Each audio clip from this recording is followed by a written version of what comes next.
Há lugares onde o tempo não corre, apenas observa. Marsden Manor era um desses, uma mansão imponente, silenciosa, envolta por bosques antigos e cercada por uma névoa quase permanente. Dizia-se que ali até os relógios hesitavam antes de marcar a próxima hora. Talvez porque o tempo, em Marsden Manor, estivesse preso a um segredo. Mas eis uma pergunta intrigante. O que acontece quando uma morte natural começa a parecer encenada demais? A resposta, como sempre, começa nas pequenas células cinzentas de Hercule Poirot. Hastings havia passado alguns dias fora, em visita a um velho amigo nos arredores de Bath, e retornou a Londres com ânimo leve. Ao subir os degraus do apartamento que dividia com Poirot, foi recebido por um aroma familiar de cera de sapato e um silêncio meticulosamente organizado. Lá dentro, o detetive belga organizava sua mala com a precisão de um cirurgião. Cada peça, cada objeto era acomodado com propósito, como se até os botões do paletó fossem pistas esperando para serem decifradas. — Você vai viajar, Poirot? Indagou Hastings, curioso. — Mon ami, o dever me chama. Recebi um pedido curioso da companhia de seguros Northern Union. Um cavalheiro chamado Andrew Maltravers faleceu de forma súbita em sua propriedade no interior, Marsden Manor. Hemorragia interna, segundo o médico local, mas há elementos que não se encaixam, disse Poirot, colocando um par de luvas de couro dentro da valise. E o que não se encaixa? O tempo, a quantia, a motivação, respondeu Poirot sem levantar os olhos. A verdade é que o falecido havia assinado um seguro de vida vultoso poucos dias antes da morte. Sua jovem esposa, Evelyn, era a beneficiária. A Northern Union, mesmo sem provas, estava desconfortável com a rapidez dos eventos. E onde há desconforto, há Poirot. Na manhã seguinte, os dois embarcaram em um trem em direção ao vilarejo de Marsden-Leigh. Hastings observava as paisagens rurais passarem pela janela, mas Poirot parecia absorto em pensamentos. Com os olhos semicerrados e os dedos entrelaçados sobre o ventre, sussurrava consigo mesmo, como se já interrogasse suspeitos invisíveis. Ao chegarem à pequena estação, foram informados de que o solar ficava a pouco mais de 20 minutos a pé. Poirot, contrariando sua aversão a esforços físicos, insistiu em caminhar. É preciso respirar o ar do lugar antes de absorver seus segredos, comentou, ajeitando o chapéu com elegância. Marsden Manor surgiu diante deles como um retrato parado no tempo. Era uma construção de 3 andares, feita de pedra acinzentada, com janelas altas e uma torre lateral que dava ao conjunto uma aparência gótica. Um jardineiro cuidava do canteiro de dálias quando os 2 visitantes se aproximaram. Ele mal ergueu os olhos. Poirot e Hastings decidiram começar a investigação pelo médico local, Dr. Robert Bernard, cuja casa ficava isolada numa curva da estrada. Foram recebidos por um homem de meia idade, de ombros levemente curvados, mas com olhos atentos e fala contida. Ao explicar o motivo da visita, Poirot manteve seu tom educado, porém direto. — Dizem que foi uma hemorragia, doutor. — Mas de que tipo? E sob quais circunstâncias? Bernard hesitou antes de responder, como se pesasse cada palavra. A senhorita Evelyn me chamou quando encontrou o marido no jardim. Havia sangue nos lábios. Acredito que tenha sido uma úlcera estomacal que se rompeu. Uma tragédia, claro, mas nada suspeito. Poirot agradeceu com um aceno breve, mas seus olhos fixaram-se no detalhe mais banal. Uma moldura torta na parede da sala. O médico, talvez nervoso, seguiu justificando que Maltravers era um homem saudável, com 2 imóveis, alguns automóveis e fama de reservado. Ao saírem, Poirot comentou com Hastings. Ele disse que o falecido tinha 2 propriedades, mas a companhia afirma que ele estava à beira da falência. Um dos 2 está equivocado. Ou ambos. O próximo passo seria visitar a viúva. Evelyn Maltravers os recebeu no salão de visitas. Era jovem, de beleza elegante, com olhos ligeiramente vermelhos, o que tanto poderia ser sinal de luto quanto de noites mal dormidas. Trajava preto, como mandava a tradição, mas sem exageros. Suas mãos tremiam levemente ao oferecer chá. Foi tudo muito rápido, senhores. Andrew saiu para caçar nos arredores. Eu estava na vila comprando selos. Quando retornei, um jardineiro me chamou. Ele estava caído perto do canteiro de lavandas. Poirot ouviu com atenção.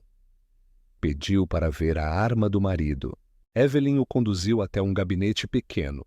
A espingarda estava pendurada na parede. Ele a examinou e observou discretamente. 2 disparos recentes. A senhora sabe se ele teve alguma premonição? Na verdade, ele andava estranho, distraído, como se esperasse algo terrível.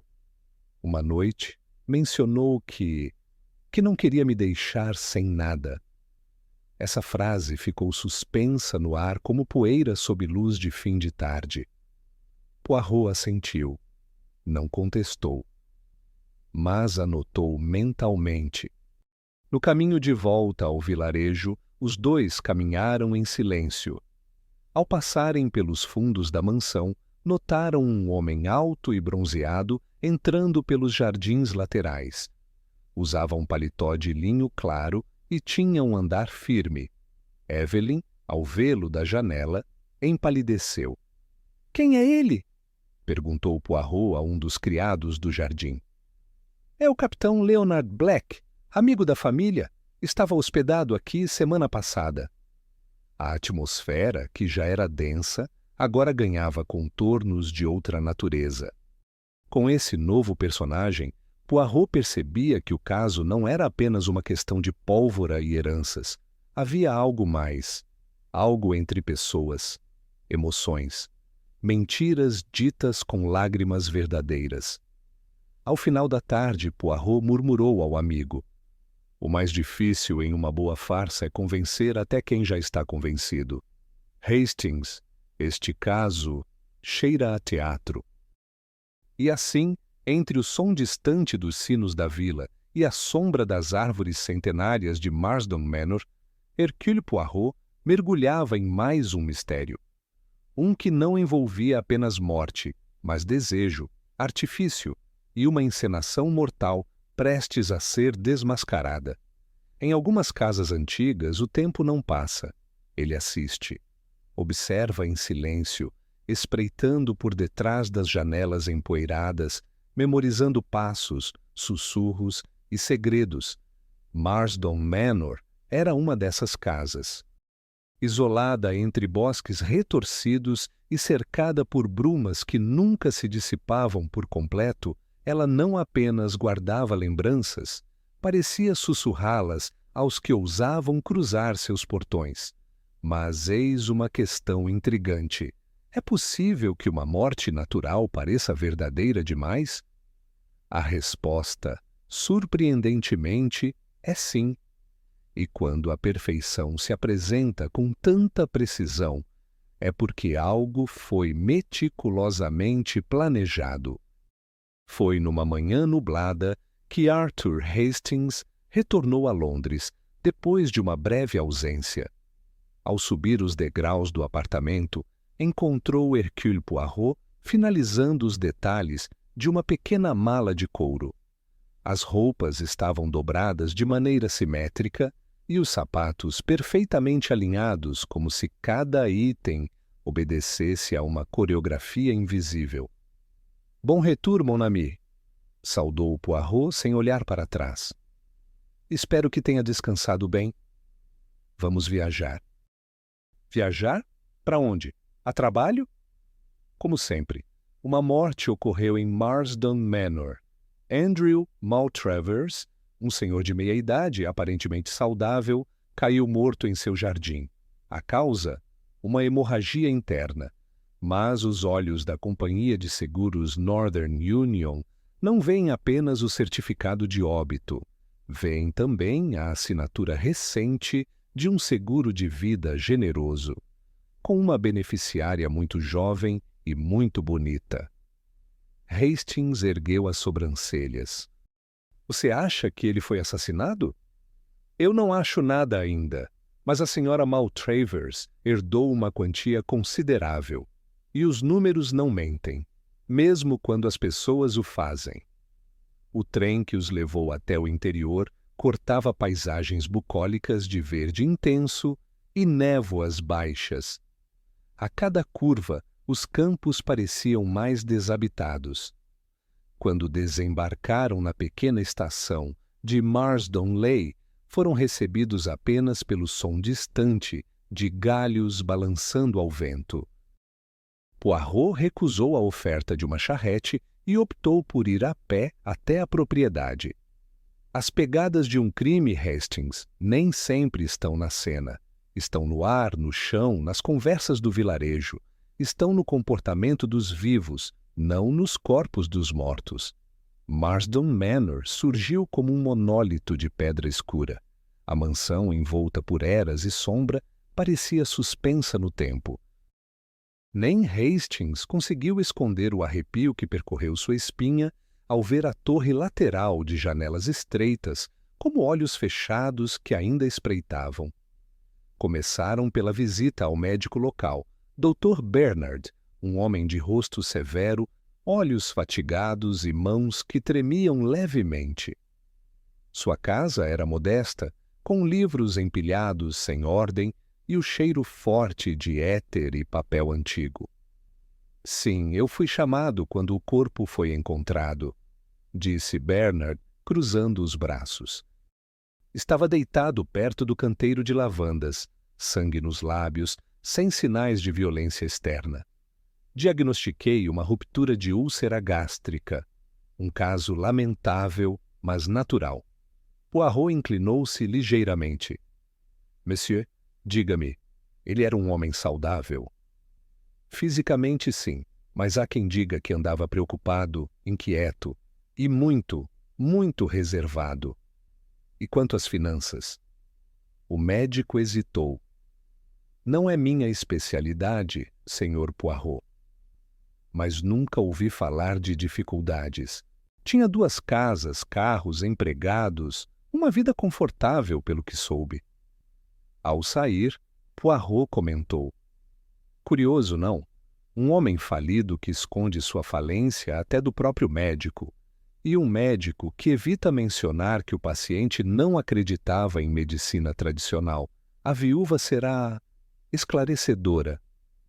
A senhora Maltravers os recebeu no grande salão, vestida de negro. Não havia exagero em seu luto, nem expressão teatral. Ela parecia realmente abalada. Mas Poirot sabia que tristeza e culpa andam por trilhas paralelas. Foi tudo tão repentino, disse ela com a voz baixa. Andrew saiu para caçar. Eu fui até o vilarejo. Quando voltei, ele estava morto. Poirot pediu para ver a arma. Uma espingarda de torre, recém-utilizada. 2 disparos, segundo sua inspeção meticulosa. Ele vinha demonstrando algum comportamento estranho? Ela hesitou, depois assentiu. Sim, andava como se estivesse à espera de algo ruim. Às vezes dizia que tinha pouco tempo. Chegou a dizer que não queria que eu ficasse desamparada. Era como se soubesse. Poirot não respondeu, mas gravou a frase. Na saída, Hastings notou um homem alto, bronzeado, com expressão firme, se aproximando da entrada dos fundos da mansão. A viúva, ao vê-lo pela janela, ficou visivelmente pálida.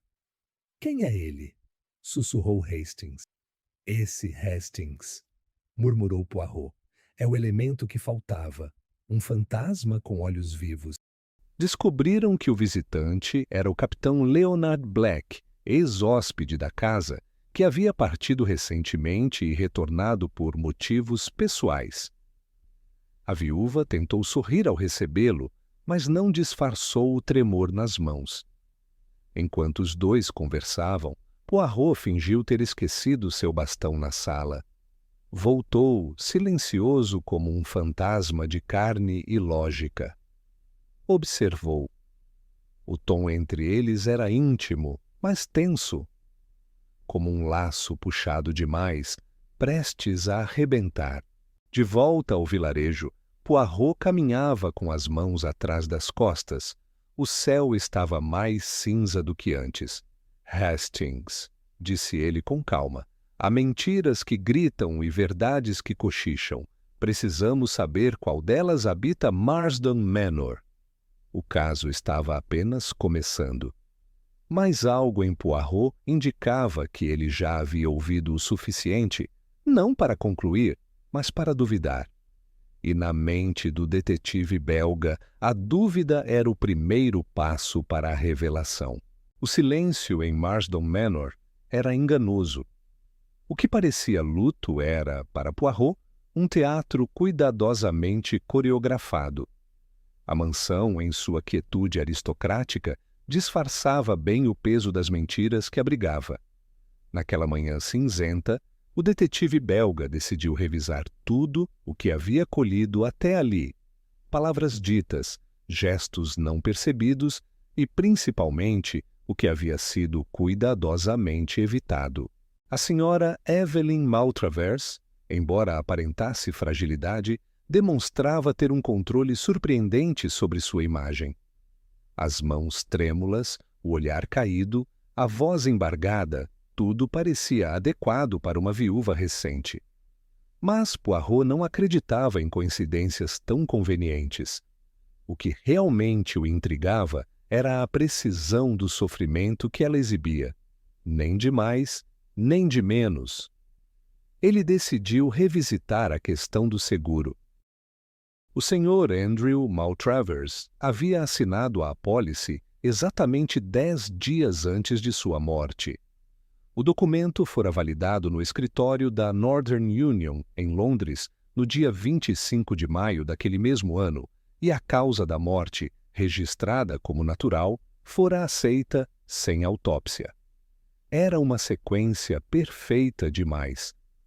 Naquele tempo, o Reino Unido passava por instabilidades econômicas sutis, mas já percebidas por aqueles com investimentos arriscados.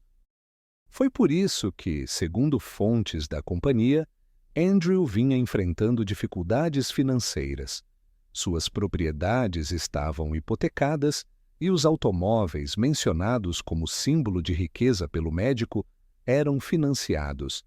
Porém, nada disso era de conhecimento público, tampouco da esposa, ao menos conforme sua versão. Poirot, como sempre, desconfiava da superfície. Por isso, retornou ao consultório do Dr. Robert Bernard, desta vez sem agendamento prévio. O médico o recebeu com certa relutância, mas não podia se recusar. Poirot insistiu em detalhes. Queria saber mais sobre os hábitos de Andrew, sintomas prévios e, especialmente, por que não recomendara uma autópsia. Ele não era meu paciente habitual, explicou Bernard, desconfortável. Dizia não confiar na medicina tradicional, preferia métodos alternativos, leituras sobre cura pelo pensamento, essas coisas. Quando fui chamado, ele já estava morto. Hemorragia interna, sangue nos lábios. Não havia sinais de ferimentos externos. E não suspeitou que pudesse haver algo além disso? Monsieur Poirot, respondeu desta vez mais ríspido, há algo que o senhor talvez não compreenda. O respeito aos mortos também passa por não mutilá-los sem motivo.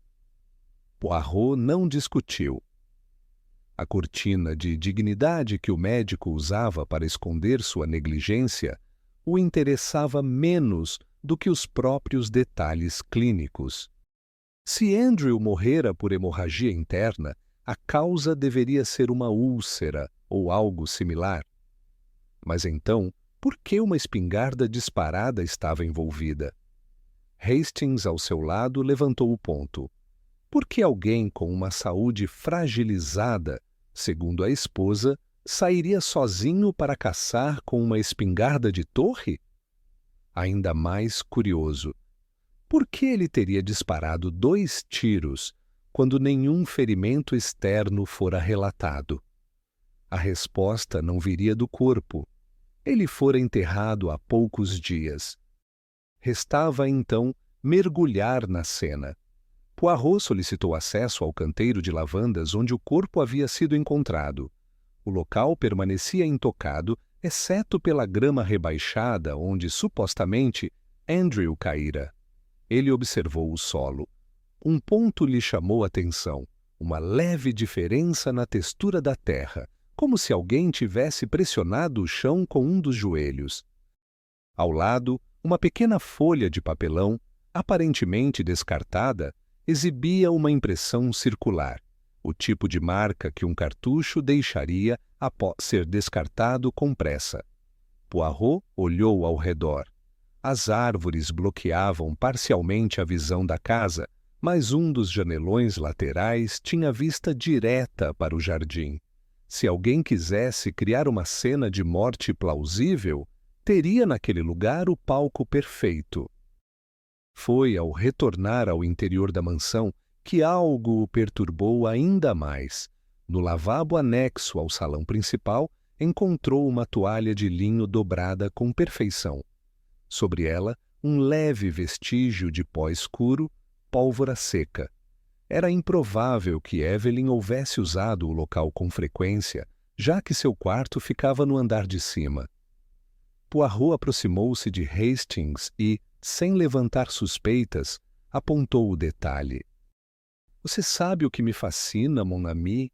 Que o corpo de Maltravers não tenha sido encontrado ao lado de uma arma manchada. A espingarda foi limpa, mas com pressa.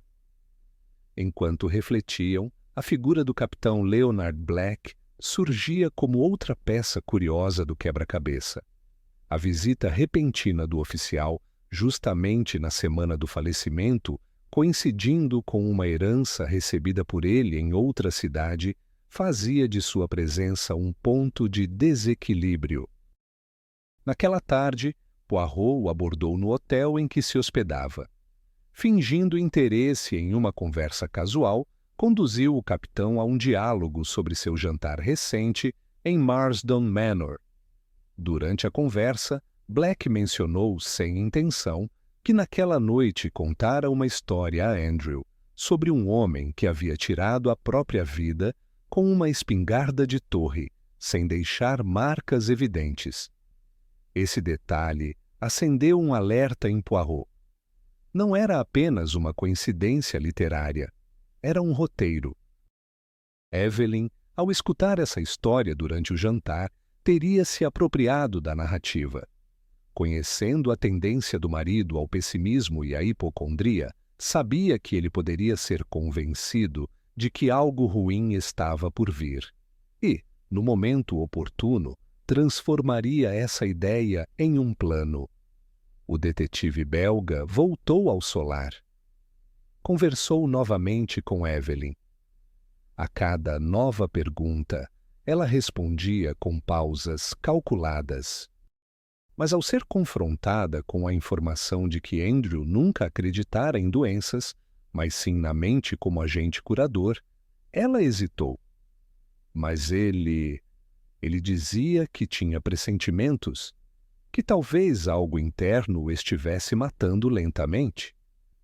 Madame, alguém com tanto medo assim teria procurado um médico, ou teria abandonado o hábito de disparar espingardas em seus jardins.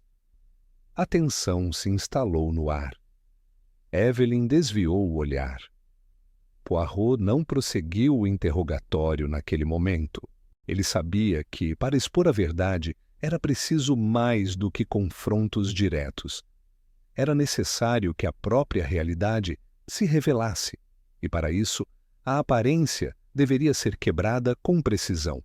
Mais do que nunca, Marsden Manor parecia um palco, e cada personagem começava a revelar que o roteiro de sua dor não havia sido escrito pelo acaso. Em investigações de crimes premeditados, há algo mais complexo do que a arma ou o local: o vínculo psicológico entre vítima e algoz.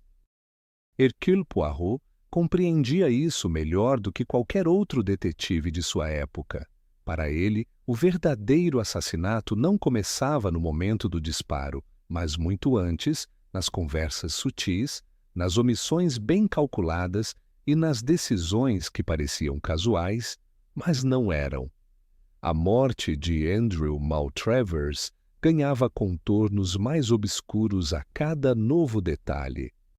O que parecia ser um simples caso de interesse financeiro revelava, agora, uma trama construída por uma mente que dominava, com precisão cirúrgica, os mecanismos da persuasão emocional. Ao longo das visitas à mansão, Poirot passou a observar mais de perto o comportamento de Evelyn Maltravers.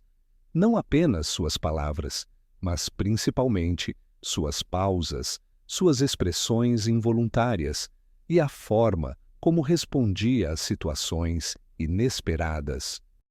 A princípio, ela se mostrava colaborativa, solícita, mas mantinha uma postura excessivamente contida. Era como alguém que havia treinado cada gesto. O ponto de partida para compreender sua conduta estava numa técnica que Poirot dominava bem: análise de comportamento relacional. Quando uma pessoa constrói ao redor de si uma narrativa consistente demais, ela começa a revelar não a verdade, mas um enredo decorado. Evelyn, por exemplo, falava do marido como um homem distante, sensível e um tanto supersticioso. Dizia que ele andava sombrio, preocupado, como se esperasse um fim próximo. No entanto, outras testemunhas, como um jardineiro mais antigo da casa, relataram que Andrew havia passado as últimas semanas planejando uma reforma no escritório e tentando renegociar dívidas com o banco. Nada indicava resignação ou comportamento depressivo. Essa incongruência entre versões sugeria algo mais profundo. Evelyn não apenas mentia, ela reconstruía a imagem do marido após a morte, transformando-o naquilo que justificaria sua versão dos fatos. Criar um Andrew vulnerável e frágil era parte de sua defesa prévia, uma estratégia de manipulação indireta. Poirot ampliou sua análise para o relacionamento do casal. Consultou antigos empregados da casa que revelaram que Evelyn costumava ser quem controlava os compromissos sociais, os jantares, as viagens. Andrew, por sua vez, delegava muitas decisões a ela, demonstrando grande confiança, ou talvez conformismo. Não era um casamento desequilibrado pelo conflito, mas pela apatia, o que, para Poirot, era o cenário ideal para uma manipulação de longo prazo. Outro ponto crítico apareceu nas investigações do passado de Evelyn. Descobriu-se que ela havia trabalhado, antes de se casar, como secretária em um escritório de advocacia em Londres. Lá, teve acesso a documentos sobre seguros e sucessões patrimoniais. Sua saída do emprego coincidia com o início do relacionamento com Andrew. Em pouco tempo, casaram-se. Nada disso era crime, claro, mas construía o retrato de uma mulher com visão estratégica. A presença do capitão Leonard Black adicionava mais uma camada de tensão ao caso. Evelyn alegava tê-lo conhecido por meio do falecido marido, como um velho amigo da família. No entanto, ao conversar separadamente com Black, Poirot percebeu certo desconforto ao ser questionado sobre a natureza da relação entre eles. Black declarou que Evelyn havia-lhe parecido gentil, porém distante, e que não mantiveram contato após sua última visita à propriedade, o que contradizia a naturalidade com que ela o havia recebido de volta, dias depois da morte. O ponto decisivo veio quando Poirot aplicou um teste simples com Evelyn. Durante uma conversa casual, ele mencionou uma suposta nova informação, vinda da seguradora, afirmando que a apólice havia sido temporariamente suspensa por um detalhe técnico. A reação da viúva foi imediata. Ela empalideceu, deixou escapar a xícara de chá que segurava e balbuciou algo sobre injustiça. Não era a reação de alguém que lamenta um atraso burocrático. Era a de quem tinha planos baseados na confirmação daquele pagamento. A manipulação, para Poirot, raramente era direta. Os melhores manipuladores criavam ambientes que faziam os outros tomarem decisões sem perceber que estavam sendo conduzidos. Evelyn não precisava ordenar, bastava insinuar. Não pressionava o marido, mas o cercava de narrativas e histórias, como a do jantar com Black, em que um suicídio por arma de caça fora descrito. A sugestão, lançada como um comentário inocente, plantava a ideia de forma invisível. Poirot formulava agora uma hipótese clara. Evelyn usara o medo crescente de Andrew, talvez incentivado por uma indisposição leve ou um sintoma gastrointestinal, para induzi-lo a acreditar que sua morte era iminente. Em vez de acalmá-lo, alimentou sua ansiedade, reforçando a ideia de que ele devia protegê-la financeiramente. Quando ele finalmente assinou o seguro de vida, ela apenas esperou. Escolheu o momento oportuno, um passeio solitário no jardim, com a espingarda de torre em mãos, cenário já previamente discutido no jantar com Black. O crime, então, não era apenas físico, era psicológico. A mente de Andrew foi moldada, conduzida até a beira do abismo, e quando ele apenas encenava a posição descrita na história da espingarda, Evelyn terminou o ato com um disparo frio. Usou a confiança, o afeto e o medo como armas invisíveis.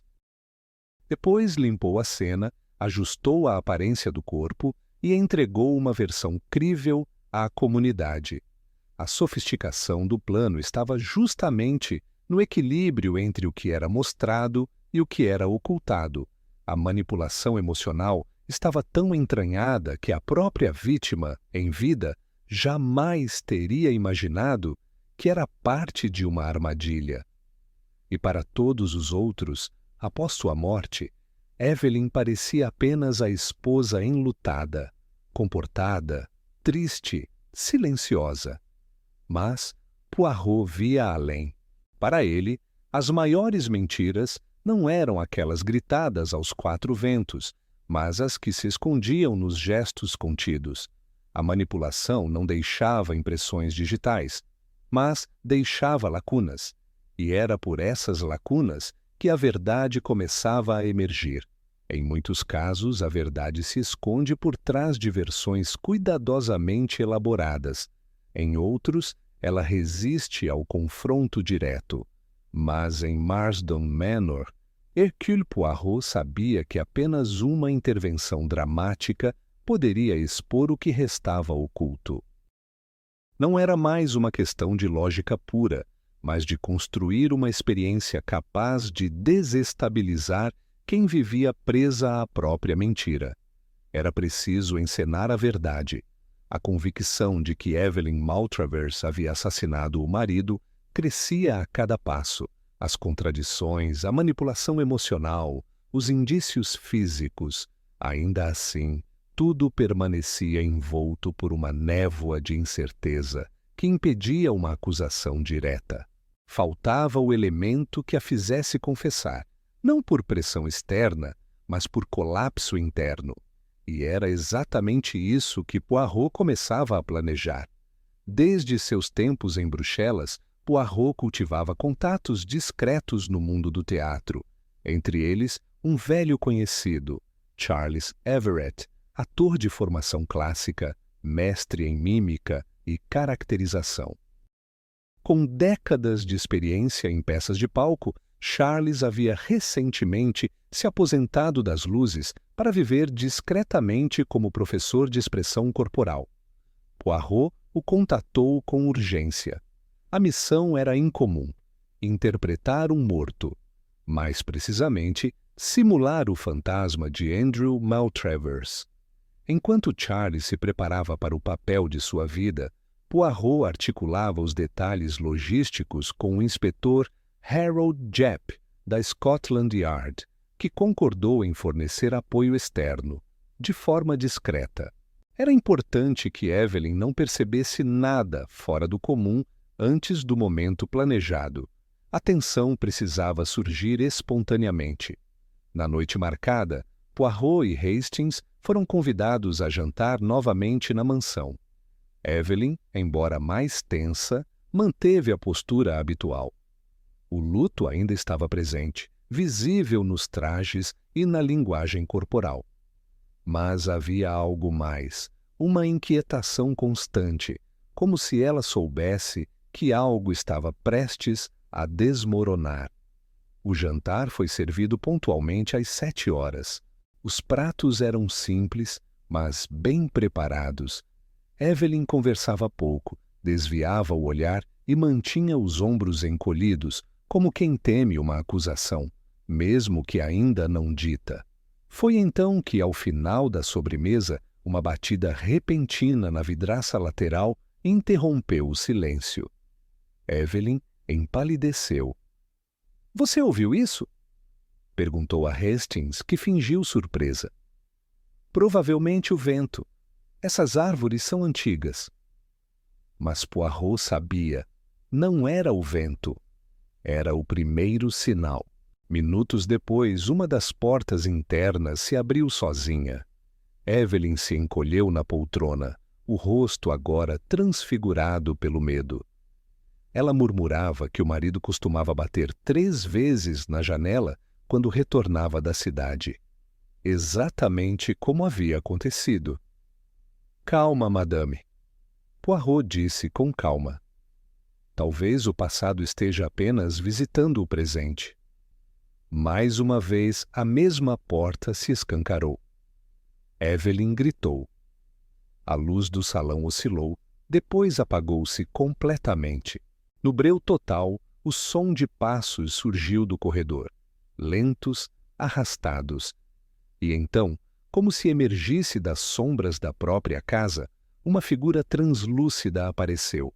A luz fraca de uma lanterna ocultada sob a camisa criava um brilho fosforescente no rosto pálido. Era a imagem perfeita de Andrew Maltravers. Cabelos penteados como de costume, roupas similares às que usava ao morrer e um detalhe fatal: sangue nos lábios. A figura estendeu a mão direita, apontando diretamente para Evelyn. A luz intensificou-se naquele gesto. Evelyn, em choque, olhou para sua própria mão, agora manchada de vermelho. Ela gritou. Gritou como se o próprio crime voltasse a se repetir diante de seus olhos. — É sangue!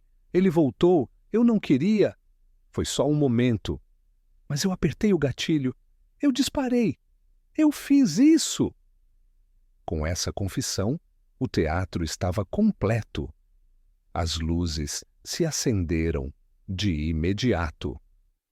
Charles Everett retirou a maquiagem no ato, revelando a farsa.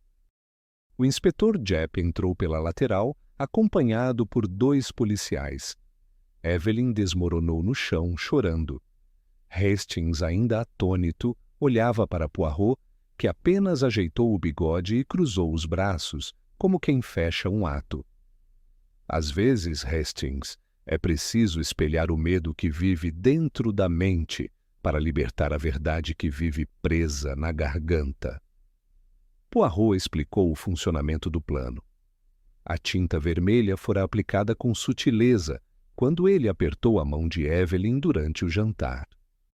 A figura fantasmagórica fora cuidadosamente iluminada por baixo para causar a impressão de irrealidade.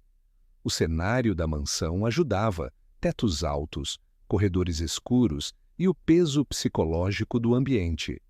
O som dos passos fora gerado por Jep, que se posicionara no corredor com sapatos reforçados e encenara a caminhada com precisão. A mente de Evelyn já estava instável.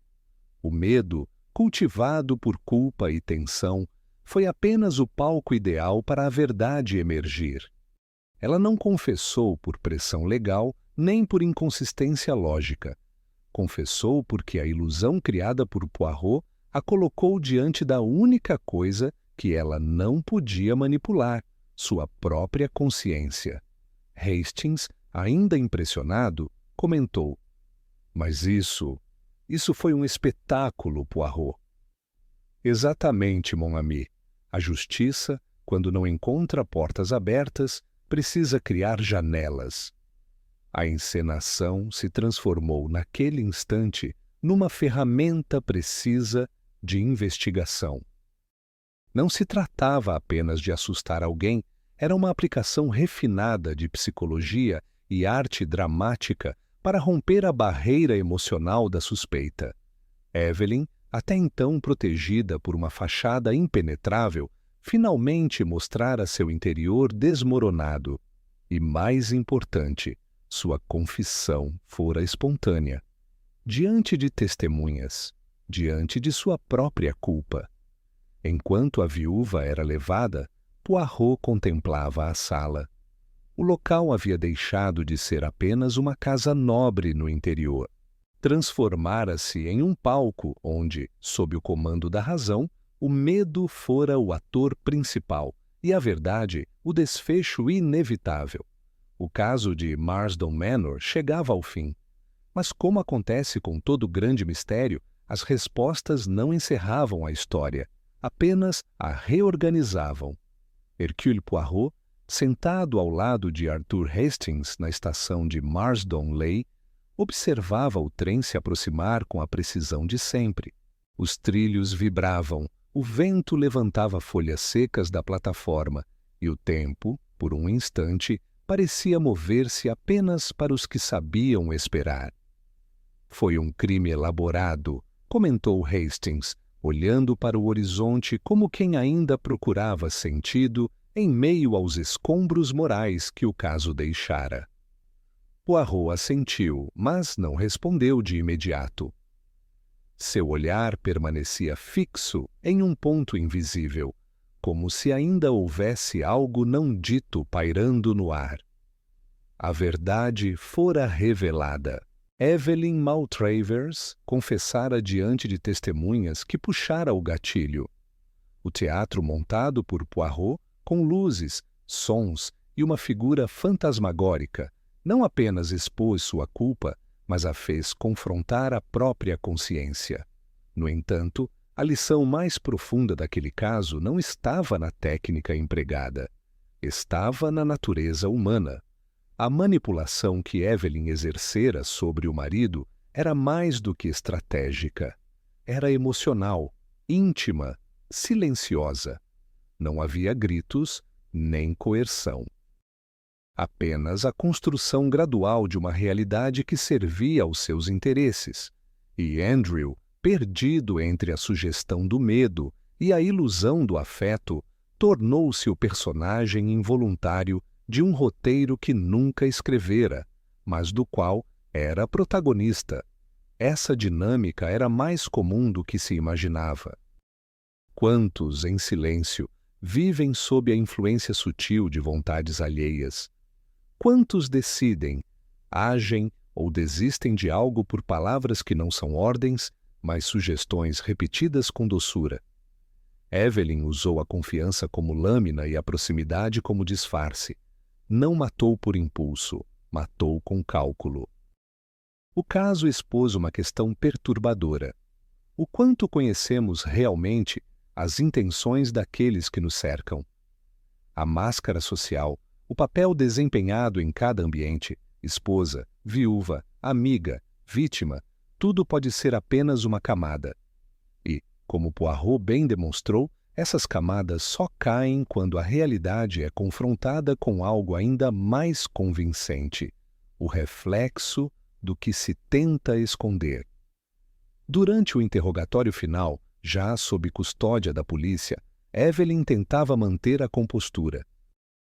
Mas seus olhos, outrora calculadamente melancólicos, agora revelavam o pavor de quem havia perdido o controle da narrativa. Ela não chorava mais. Apenas repetia frases desconexas sobre ter sido encurralada, sobre nunca ter desejado a morte de Andrew. E, curiosamente, nunca mencionava amor. Essa ausência de afeto genuíno era para Poirot a chave do mistério desde o início, a falta de dor autêntica, a frieza disfarçada de sofrimento. Foi essa distância emocional que ele identificou, e foi isso que o levou a investigar além do aparente. Ao embarcarem no trem, Hastings lançou uma última pergunta. Você acha que ela se arrependeu? Poirot cruzou os braços, pensativo. Arrependimento, mon ami, nem sempre é remorso. Às vezes é apenas o reconhecimento de um plano que falhou. Durante a viagem de volta a Londres, Poirot organizou mentalmente os fatos. O caso de Marsdon Manor o intrigava não apenas por sua complexidade técnica, mas porque desafiava a própria noção de justiça. Evelyn não apenas cometeu um assassinato. Ela arquitetou um espetáculo onde todos ao seu redor desempenharam um papel, até mesmo o falecido. A decisão de montar uma encenação final foi mais do que uma armadilha. Foi uma resposta simbólica. Se ela havia vivido de aparências, então seria confrontada por uma ainda mais poderosa, aquela onde seus medos voltavam como sombra e sua própria mentira a envolvia por completo. Esse uso do artifício teatral como instrumento de investigação pode parecer excêntrico, mas, como Poirot sabia desde sempre, nem toda verdade se revela sob luz direta. Às vezes, é preciso um jogo de espelhos. Às vezes, a justiça se apresenta no palco, não no tribunal. Ao chegarem à cidade, já sob o entardecer, Poirot retirou um pequeno caderno do bolso interno do casaco. Nele, fazia anotações que nunca compartilhava com ninguém. Um registro não apenas dos casos resolvidos, mas das emoções ocultas, das intenções por trás dos atos e da psicologia de cada envolvido. Marsdon Manor, ele escreveu, não foi apenas um lugar onde ocorreu uma tragédia. Foi um cenário onde os limites entre realidade e performance foram distorcidos a ponto de ninguém mais, exceto ele, saber distinguir verdade de encenação. A viúva fora presa, o seguro de vida fora bloqueado, e os jornais locais, sempre ávidos por escândalos, noticiaram o desfecho como um crime de ambição e sedução. Mas, para Poirot, a manchete era superficial. O verdadeiro título daquele caso só poderia ser outro: A Verdade Encenada. Antes de se despedirem, Hastings perguntou o que mais o impressionara naquele mistério. Poirot olhou para o amigo com um leve sorriso nos lábios. A maneira como a mente humana pode construir uma ilusão tão perfeita que nem mesmo ela percebe quando deixa de ser atriz e se torna prisioneira do próprio papel. Essas palavras ecoaram na mente de Hastings enquanto ele caminhava pelas ruas movimentadas de Londres. Em meio aos ruídos dos bondes, as conversas apressadas e a vida que seguia seu curso, uma reflexão ficava. Quantas verdades são escondidas à vista de todos? E mais ainda, será que, diante de cada comportamento calculado, de cada expressão medida, não estamos todos assistindo, sem saber, a um espetáculo cuidadosamente ensaiado? O caso de Marsden Manor não terminou com algemas ou manchetes. Terminou com um silêncio que dizia mais do que qualquer depoimento. E como tantos outros mistérios, deixou um rastro que não desaparece com o tempo, a certeza de que a justiça, quando bem executada, não se limita a punir, ela revela.